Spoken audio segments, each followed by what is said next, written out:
Okay, we'll move back to the start of the next race. I think it's Upper Thames we're rowing away in that one, but we've got a quarter final of the senior double sculls between Molesey Boat Club and the Tideway Scullers School. So two real heavyweights of the domestic sculling and indeed rowing scene. Always produce quality crews. And the senior double sculls, the standard, as Robin said, is going up and up and up all the time. And I expect to see some absolutely phenomenal crews in this event, as we have seen throughout the morning and throughout this afternoon's racing.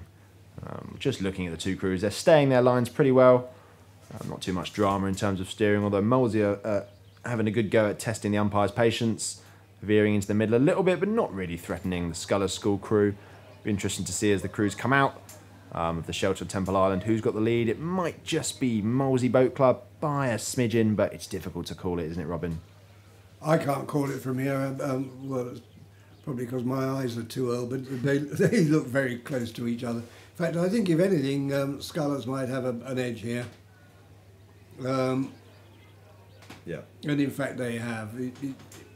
We had a picture from bows on, very difficult to tell, but quite clear now that Scullers have actually taken a lead, which they didn't have at the end of the island. But there's not much in it. I mean, these are two old rivals, and Molesey are not out of touch. No, not at all. I have to say it's I think Tideway Scullers probably settled into their race rhythm a little more efficiently, and I think that's paid dividends at this stage. And I think they look actually the more proficient, more efficient crew. If you look at Molesey, there's a bit too much clunkiness, a bit too much trying to force it through the water. Whereas Tideway Scullers are that little bit more productive around the catch and the finish. Yeah, they settled into a pretty good-looking stride quite earlier than Molesey, and I think they have the greater confidence of the two doubles.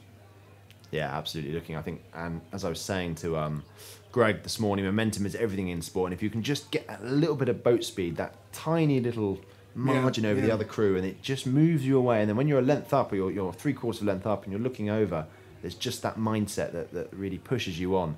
I think Scullers are making use of that. Interesting discrepancy in blade depths from the stroke girl and the bow girl. Bow is digging her blades quite a lot deeper. Not sure what that's symbolic of or what that actually means. Certainly she's probably taking longer to get the blade out at either end, but she seems to be keeping in time, to my eyes at least. And I think the Scullers are continuing to stretch out that lead. I think they've probably got clear water now as they come down the course. Yeah, I think it's a slight rigging difference, isn't it? It's as Tom said, it's not making any difference. They're getting the blade out cleanly and at the same time, and they are definitely they've got a much better rhythm, I think, than the Molesey double, and with that confidence that being ahead always gives you. I mean, there's nothing like being able to see the other crew to settle your mind. Yeah, it is absolutely lovely. And there we go, Fawley Court in the background. Yeah, beautiful backdrop for our racing today, and as Robin said, it is a truly stunning location to be able to watch the best of the best in women's domestic rowing here in the UK. And we've got crews from Canada, we've got crews from Singapore, the USA, from all over the world here, vying against each other, pitting their wits, and their brains and their brawn here on the Henley course. But I think it is going to be Scullers who continue to move away around a length and a half up. So maybe we'll move back to the start for the next quarter-final of the Senior Double Sculls with Nottingham Rowing Club on the Berkshire Station and Leander Club. Home club obviously row down out from the bottom of this course on the Buckinghamshire Station. I think it might be the Leander crew who have the early advantage there. They've got an edge at the end of the island, certainly. Interesting steering from the Nottingham crew. I think they've had to overcorrect, veering towards the booms, and now they're encroaching a little bit, I think. This is a continuing problem on the Berkshire Station, that the crew just gets too far over, overcorrects, loses about half a length in the process. It has made a difference, hasn't it? It has. Looks to me like that Leander crew are a length up. Maybe that's a bit... Is that over-egging I'm not even going to try to guess, but I'm always wrong when I do. So generally speaking, Selma, I generally think the wrong crew's in the lead, although that I am pretty sure it is Leander. Leander have got a lead there, haven't they? Yeah. No, it's not pink, is it? It's cerise. Is that correct? Supposedly, but I've seen so many different shades of it. That, It's distinctive colours anyway of Leander Club, probably the most famous boat club in the world, and they're paying tribute to their name here. I have to say that when somebody says, nobody's ever said to me, "I'll see you in the cerise." And the trouble is, I went to a school whose official colours are cerise and white, and it's an entirely different colour. Oh, really? Yeah. Ah. So I think cerise may be one of these things with fuzzy edges. I can understand the confusion, but it certainly is the Leander Club crew who are dominant in this quarterfinal of the senior double sculls. Whatever colour they are, they've got a comfortable lead. Yeah, absolutely.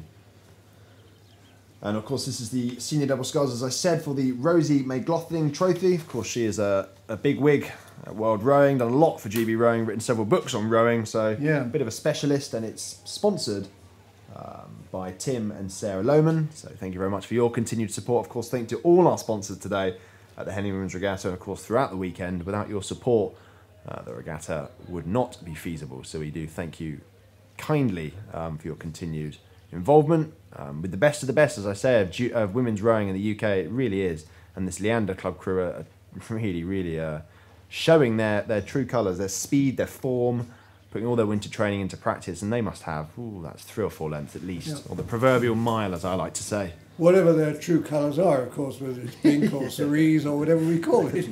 So this debate rages on. We know a song about that, don't we? But there we are. I mean, look at them. I think... a work of art. Whether it's hurting or whatever, it looks super, it is super, and it works. I think that's exactly it. We us commentators, we go on for so long about the varying styles and techniques that are on display, but if it makes the boat go fast, does it matter? What does Matt Pinsent say? Rowing is not dressage. Or no, Jürgen Grobler said that perhaps. Well, if Jürgen Grobler said it, I'm sure Matt would have said it.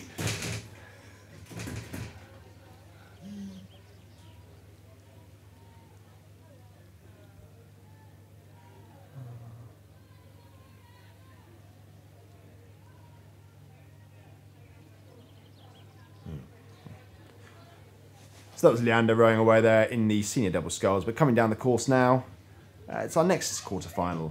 Reading Rowing Club on the Berkshire Station and York University on the Buckinghamshire Station. And there go Reading right across. But in the lead. Taking a very quick lead off the start there. Third of a length. Yeah, it looks like it to me. Although the crews are very close together, I have to say. A quarter of a length. No, I don't know. They're in the lead. And they're going straight.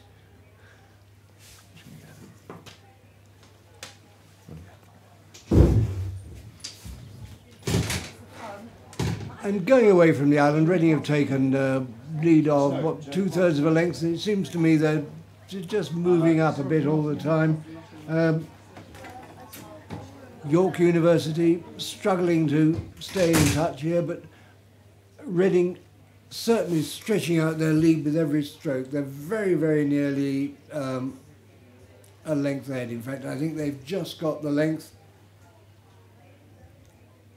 and they are continuing to consolidate their lead as they go away. Reading now got a length and a quarter. This is a sustained bit of sculling by them. They're just piling on their lead all the time, and they took an early lead. I mean, within 3 strokes of the start, they were in the lead, and they're just increasing their lead all the time. And I think it would take a very rash punter to put any money on York getting anywhere now. Well, of course, Reading Rowing Club have produced so many strong scullers and sweep oars, women and men, over the past few years. Certainly the female sculling side at the junior level. They've produced a number of notable names, not least Zoe Taylor, who racked up some brilliant results on the the junior sculling circuit, and I think they're actually a GB start centre of excellence. So heavily involved with the GB rowing scene, and of course they'll be partly responsible for producing the next generation of rowers after Rio, for Tokyo and onwards from there. And I think this Reading Rowing Club duo are looking pretty strong here as they come down the course, 3 or 4 lengths to the good. Oh no, perhaps I've over-egged that. 1 or 2 lengths to the good. 1 or 2 lengths of clear water at least. Vying into the middle, straying into the middle of the course. Yeah, that's probably, 2 maybe a bit conservative. Straying into the middle of the course a little bit. Yeah, just about into the middle, but I don't think it's going to matter too much. They're not disrupting the flow of the York University crew. They've taken the rate down now, striking probably high 20s, maybe low 30s. Early squaring from the girl at stroke, which is always a sign that they're relaxed.